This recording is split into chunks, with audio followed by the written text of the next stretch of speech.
The morning sun filtered through the tall windows of Clarence's house as Camilla Parker Bowles adjusted her pearl necklace one final time. Today was the annual Royal Horticultural Society garden party, an event she had been looking forward to for weeks. As the Duchess of Cornwall, these public appearances were becoming more frequent and more important to her role in the royal family. Charles had left early that morning for a series of meetings with government officials about his upcoming environmental initiative. He had kissed her goodbye and promised to meet her at the gardens by 3 o'clock sharp. The timing was crucial because Princess Anne was scheduled to arrive at the same time, and protocol demanded that senior royals arrive together when possible. Camilla's lady-in-waiting, Margaret, helped her into the car at precisely 2:15. The journey to the Royal Botanical Gardens would take 30 minutes, giving them enough time to arrive, greet the organizers, and prepare for the formal proceedings. The weather forecast had mentioned possible afternoon showers, but the morning had been so bright and clear that Camilla decided against bringing an umbrella. The gardens were magnificent when they arrived. Hundreds of carefully tended rose bushes created a maze of color and fragrance. Visitors had already begun to gather near the main pavilion, many of them amateur gardeners and horticultural enthusiasts who had won the privilege of attending through various competitions and charitable donations. Princess Anne's car pulled up just moments after Camilla's. The Princess Royal stepped out wearing her characteristic no-nonsense expression and a sensible navy blue coat. Anne had always been known for her practical approach to royal duties and her ability to handle unexpected situations with grace and efficiency. The two royal women exchanged polite greetings and proceeded to the reception area where they were briefed by the event organizers. The schedule was straightforward: a brief tour of the prize-winning displays, followed by afternoon tea with selected guests, and concluding with the presentation of awards to outstanding contributors to British horticulture.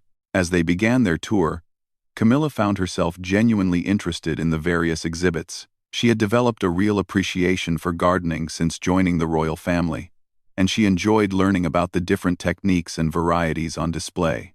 Anne, meanwhile, moved through the crowds with practiced efficiency, stopping to speak with exhibitors and asking informed questions about their work. The first signs of trouble appeared around 2:45. Dark clouds began gathering on the horizon, moving faster than anyone had anticipated. The event organizers nervously checked their weather apps and began making contingency plans. The main pavilion could accommodate the afternoon tea, but much of the tour was meant to take place in the open gardens. By 3 o'clock, Charles still had not arrived. His private secretary called to explain that the meetings were running longer than expected, but he would be there as soon as possible. Camilla felt a flutter of concern, not just about the weather, but about the protocol implications of proceeding without him. The wind picked up significantly around 3:15, causing the carefully arranged displays to flutter and sway. Some of the lighter exhibits began to show signs of distress, and the organizers started moving the most valuable displays under cover. The guests, many of whom were elderly, began looking nervously at the darkening sky. Princess Anne suggested they move the tea service forward and conduct the tours afterward, hoping the weather might improve. It was a sensible suggestion, and Camilla agreed immediately. They began making their way toward the main pavilion, stopping frequently to reassure guests and chat with the organizers about the revised schedule. The first drops of rain began falling at 3:30, just as they were settling in for tea. What started as a light sprinkle quickly intensified into a steady downpour. The pavilion, while elegant, was designed more for shade than for serious weather protection. The roof, which was partially open to allow for air circulation, began to admit increasingly large amounts of water. Camilla watched in growing dismay as the carefully arranged tea service began to suffer from the unexpected deluge. The tablecloths became spotted with raindrops, and several of the floral centerpieces began to wilt under the moisture. More concerning was the fact that many of the guests, particularly the elderly ones, were beginning to look uncomfortable and worried about getting home safely in such weather. The event staff scrambled to bring umbrellas and move tables away from the areas where water was coming through the roof. Princess Anne took charge of relocating guests to drier areas, her military training evident in the calm, efficient way she organized the evacuation of the most vulnerable visitors. It was during this chaos that the real problem emerged. Camilla had been helping to direct guests toward the covered areas when she realized that Princess Anne was no longer beside her. Looking around frantically, She spotted the Princess Royal outside the pavilion, standing in the rain while helping to secure some of the more delicate garden displays that were at risk of being destroyed by the storm.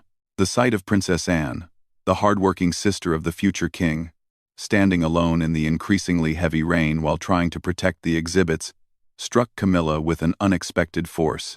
Here was a woman who had dedicated her entire life to royal service, who had never shirked her duty regardless of personal comfort, and she was getting soaked to the skin while trying to salvage what she could of the carefully planned event.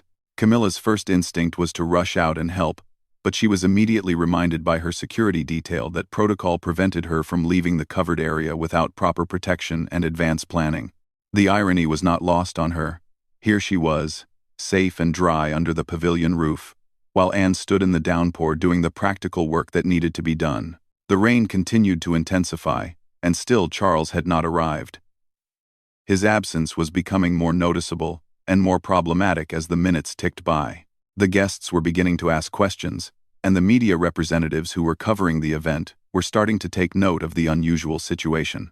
By 4 o'clock, Princess Anne was thoroughly soaked but still working methodically to help the staff protect what they could of the garden displays. Her navy coat had turned almost black with water, and her usually immaculate hair was plastered to her head.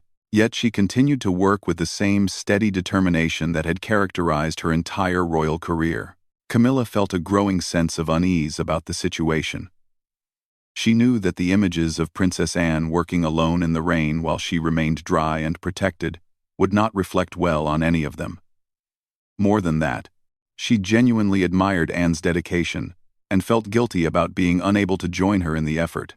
The event organizers were clearly struggling with how to handle the situation. They couldn't ask Princess Anne to come inside because she was clearly determined to help protect the exhibits, but they also couldn't proceed with the formal program while one of the senior royals was standing in a downpour. The whole careful choreography of the royal visit was falling apart in the face of the unexpected weather. As the rain showed no signs of letting up, Camilla made a decision that would later prove to be significant. She asked her security detail to prepare for her to go outside and join Princess Anne. Despite the weather and the protocol complications this would create, it was a choice that reflected both her genuine concern for Anne and her growing understanding of what royal duty sometimes required. The stage was set for a confrontation with tradition, weather, and the complex dynamics of royal relationships. What happened next would test not only Camilla's commitment to her royal role but also her relationship with both Charles and his sister. The rain continued to fall, and Princess Anne continued to work, unaware that her actions were about to create ripples that would extend far beyond this single afternoon in the gardens. Camilla's security detail looked uncomfortable when she announced her intention to join Princess Anne in the rain. Detective Inspector Williams, who had been protecting royal family members for over 15 years, had seen his share of challenging situations, but this presented a unique protocol problem. Royal protection was not just about physical safety. It was about maintaining the dignity and image of the monarchy itself. "Your Royal Highness," William said carefully, "we would need to establish a secure perimeter and ensure proper coverage before you could leave the pavilion. The weather conditions make this particularly challenging." He was trying to be diplomatic, but Camilla could hear the underlying message. This was not a good idea from a security perspective. Meanwhile, outside in the steadily intensifying rain, Princess Anne continued her methodical work. She had enlisted the help of several garden staff members and was systematically moving the most valuable and delicate exhibits to whatever shelter they could find. Her practical navy shoes squelched through the increasingly muddy pathways, but her focus never wavered from the task at hand. The irony of the situation was becoming more apparent to everyone present. Here was Princess Anne, known throughout the Commonwealth for her tireless work ethic and no-nonsense approach to royal duties, standing alone in a downpour while others remained safely under cover. The optics were terrible, and everyone knew it. Margaret, Camilla's lady-in-waiting, approached with an umbrella and a concerned expression. "Perhaps we should try to persuade Princess Anne to come inside, ma'am," she suggested quietly. "The rain is getting worse, and the photographers are beginning to take notice." Indeed, several members of the media who were covering the event had positioned themselves where they could capture images of both the dry pavilion and the wet princess working outside. Camilla glanced toward where the press photographers were positioned. She could see them adjusting their equipment to better capture the scene. And she knew instinctively that the images they were taking would tell a story that might not reflect well on anyone involved. The headline practically wrote itself. One royal staying comfortable, while another worked in miserable conditions. The rain had now become a proper storm, with wind gusts that threatened to upend some of the remaining outdoor displays. Princess Anne's hair, usually styled in a practical but neat arrangement, was now completely disheveled by the combination of rain and wind. Her navy coat, which had started the day as a dignified royal ensemble, was now thoroughly waterlogged and clinging uncomfortably to her frame. What made the situation even more poignant was Anne's obvious determination to continue her work despite the conditions. She was not simply making a token gesture of concern for the exhibits. She was genuinely invested in protecting the work that the gardeners and exhibitors had put so much effort into creating. This was characteristic of Princess Anne's approach to all her royal duties.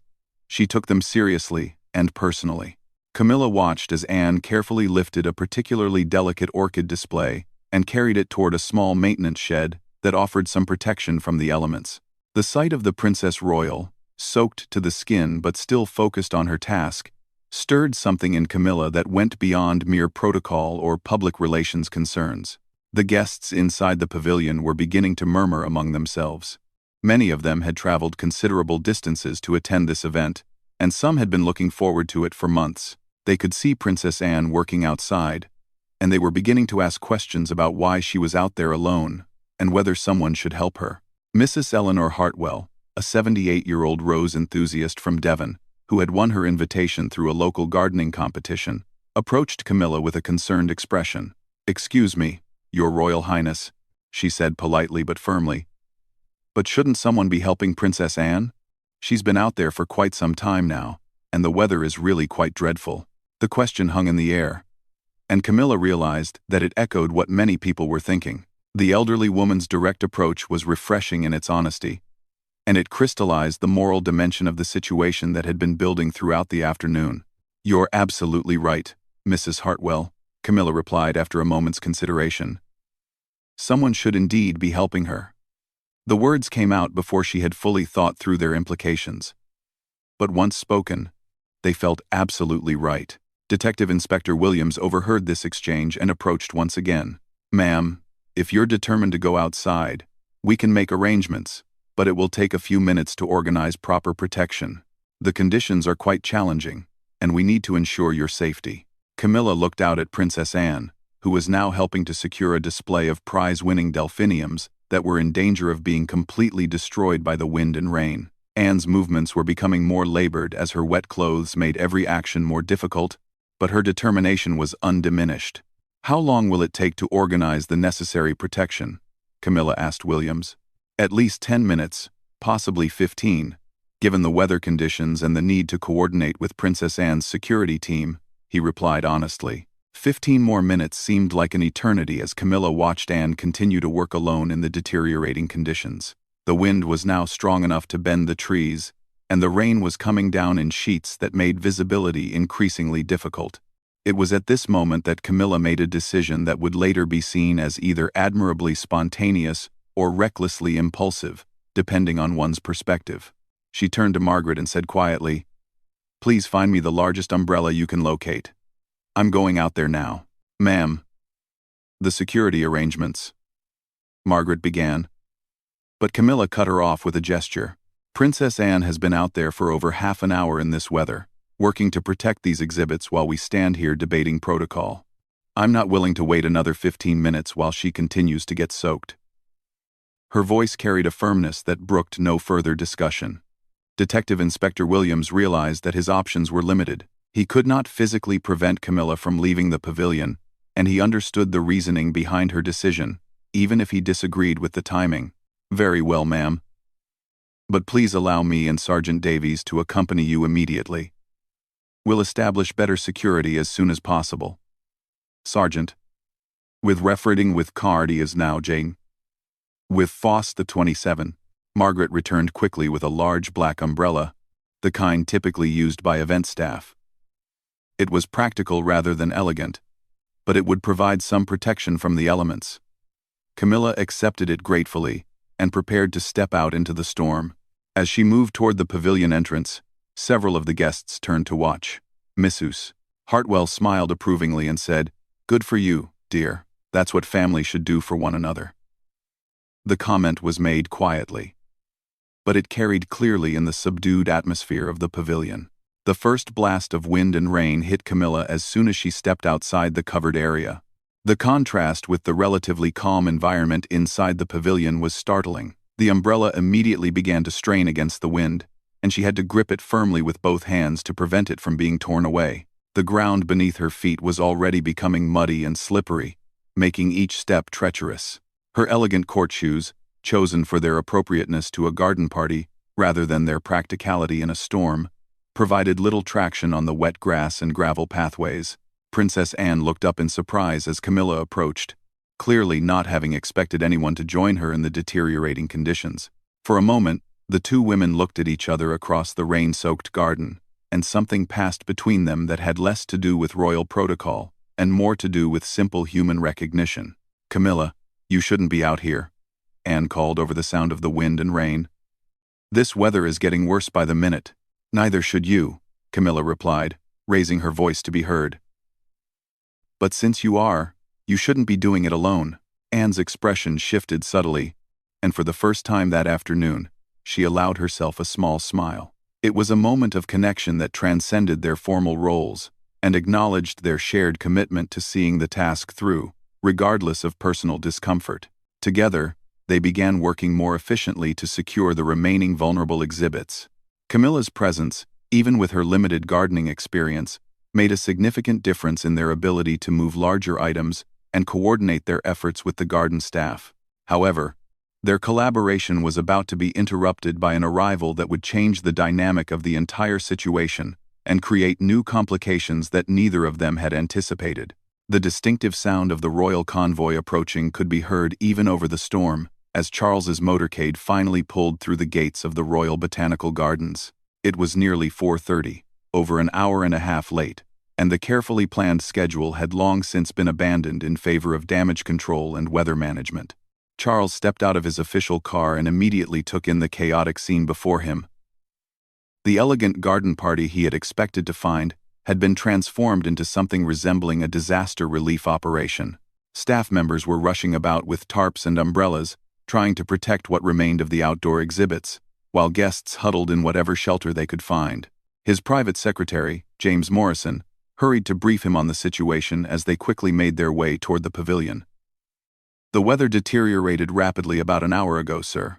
Her Royal Highness and Princess Anne have been working to secure the exhibits. The formal program has been suspended, and we're currently managing an evacuation of the most vulnerable guests." What Morrison didn't mention, perhaps because he hadn't yet grasped the full implications himself, was that both royal women were currently outside in the storm, soaked to the skin and working alongside garden staff to salvage what they could of the event. Charles would discover this for himself in just a few moments. As they reached the pavilion, Charles was greeted by the event organizers, who looked frazzled, but were doing their best to maintain some semblance of order. Mrs. Patricia Thornton, the chief organizer, approached with a mixture of relief and anxiety evident on her face. "Your Royal Highness, thank goodness you're here. We've had some challenges with the weather, as you can see. Her Royal Highness and Princess Anne have been absolutely magnificent, but we're quite concerned about their safety in these conditions." Some other hold. Charles looked around the pavilion, expecting to see Camilla and Anne among the sheltered guests, but they were nowhere to be found. "Where are they now?" he asked, though a growing sense of unease suggested he might already know the answer. Mrs. Thornton gestured toward the rain-soaked gardens beyond the pavilion. "They're out there, sir, helping to secure the exhibits. They've been at it for nearly an hour now. We've tried to persuade them to come inside, but they've been quite determined to help." Charles felt his heart sink as he peered out into the storm and spotted two figures moving among the garden displays. Even at a distance and despite their bedraggled appearance, he could recognize Camilla's distinctive posture and Anne's characteristic no-nonsense movements. Both women were clearly soaked through, their elegant clothing reduced to shapeless, clinging fabric by the relentless rain. Detective Inspector Williams approached to provide a security briefing. "Sir, both ladies are currently protected, but the conditions are challenging. We've been monitoring the situation closely and are prepared to evacuate them immediately if the weather worsens further." "The weather could get worse than this?" Charles asked, somewhat incredulously, as he watched a particularly strong gust of wind nearly knock Camilla off her feet. She steadied herself against a garden post, but her struggle to maintain her footing was clearly visible even from the pavilion. "The meteorological office indicates the storm should begin to subside within the next 30 minutes. "Sir, but we're prepared for all eventualities," Williams replied professionally. Charles watched as Camilla and Anne worked together to move a large display of potted roses to a more sheltered location.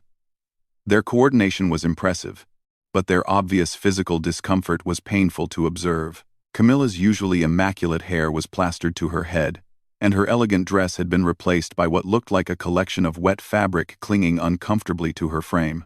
"How long have they been out there?" Charles asked, though he was afraid he already knew the answer would not reflect well on his own timing. "Princess Anne has been working outside for approximately an hour and 20 minutes, sir. Her Royal Highness joined her about 30 minutes ago," Morrison replied diplomatically. The mathematics of the situation were not lost on Charles. Anne had been working alone in deteriorating weather for nearly an hour before Camilla had joined her, and they had both been out there for another 30 minutes while he was still tied up in meetings that, in retrospect, seemed far less important than they had that morning. Mrs. Eleanor Hartwell, the elderly rose enthusiast who had spoken to Camilla earlier, approached Charles with the same directness she had shown with Camilla. "Your Royal Highness, with all due respect, those two ladies have been working like Trojans in this dreadful weather, while the rest of us have been standing about under cover. Someone should have helped them much sooner." "Oka." The elderly woman's words carried a sting of truth that Charles found difficult to dismiss. Here was a complete stranger pointing out what he himself could clearly see. Two members of his family had been struggling in terrible conditions while he had been delayed by meetings that could have been rescheduled or shortened. Charles made a quick decision. "Detective Inspector Williams, please arrange immediate protection for me to go outside and bring them both in. This situation has gone on quite long enough." Williams nodded and began coordinating with the security teams via radio.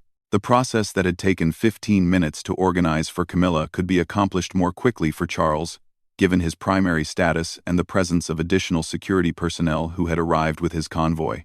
As Charles prepared to venture into the storm, he couldn't help but reflect on the irony of the situation.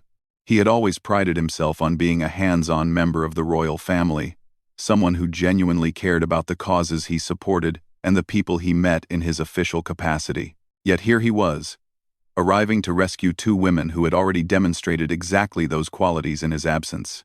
The sight of Camilla and Anne working together was particularly meaningful to Charles. The relationship between his wife and his sister had always been cordial but somewhat formal. Anne had been polite but reserved when Charles's relationship with Camilla had become serious, and their interactions had maintained a certain carefully maintained distance ever since. Yet there they were, working side by side in miserable conditions, united by a shared commitment to seeing the job through properly, regardless of personal discomfort. It was a side of their relationship that Charles had hoped for, but had never actually witnessed until this moment. Detective Inspector Williams returned to Charles's side. "We're ready to proceed whenever you are, sir. The teams are in position, and we have additional cover prepared for the ladies." Charles accepted a large umbrella and prepared to step out into the storm.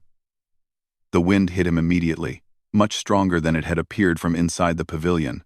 His first few steps on the wet ground were unsteady, and he quickly gained a new appreciation for what Camilla and Anne had been dealing with for the past hour.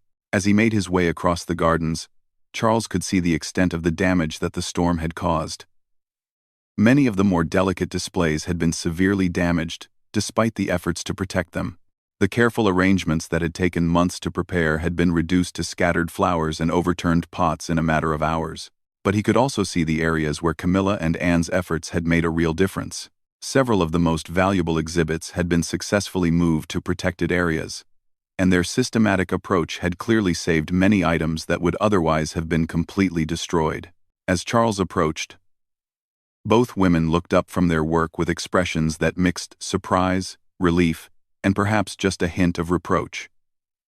They were both exhausted, soaked through, and clearly ready to be done with their impromptu rescue mission. "I think it's time we all went inside," Charles called over the sound of the wind and rain. It was a simple statement, but it carried the weight of acknowledgement that the situation had gone on far longer than it should have. Anne straightened up, brushing wet hair back from her face. "We've done what we can out here," she replied practically. "Most of the valuable pieces are as protected as we can make them." Camilla nodded in agreement, clearly relieved that the ordeal was finally coming to an end. But as Charles looked at both women, bedraggled, exhausted, but clearly proud of what they had accomplished, he realized that something significant had changed during his absence. The afternoon had started as a routine royal engagement, the kind of event that filled their calendars throughout the year. But the combination of unexpected weather, delayed arrival, and spontaneous action had transformed it into something much more meaningful. Camilla and Anne had worked together as equals, united by purpose rather than divided by protocol. As they made their way back toward the pavilion, Charles found himself walking slightly behind the two women, watching them support each other on the slippery ground. Their conversation was quiet but animated, clearly discussing their work and the challenges they had faced together.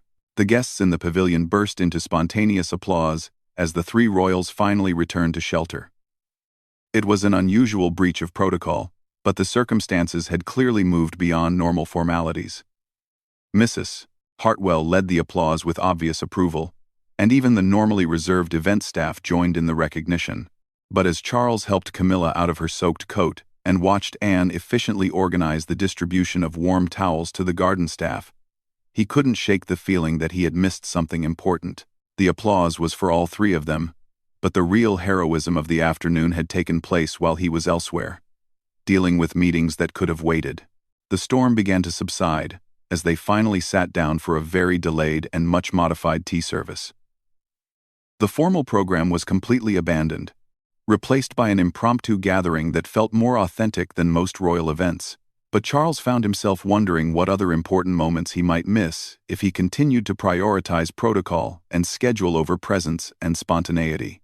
As they prepared to leave the gardens an hour later, Charles overheard Camilla and Anne making plans to follow up on the garden restoration efforts. Their shared experience in the rain had clearly created a bond that extended beyond the afternoon's work, and Charles realized that their relationship had fundamentally changed while he was stuck in a conference room discussing policy papers that could have been reviewed any time. The drive back to London was quiet, with all three royals lost in their own thoughts about the day's events. But Charles couldn't help but feel that while he had intended to rescue them from the rain, they had actually rescued something much more important from what could have been just another routine royal engagement. The question that remained was whether he would be able to recognize and respond to such moments more effectively in the future, or whether he would continue to arrive too late to participate in the most meaningful parts of the work that really mattered.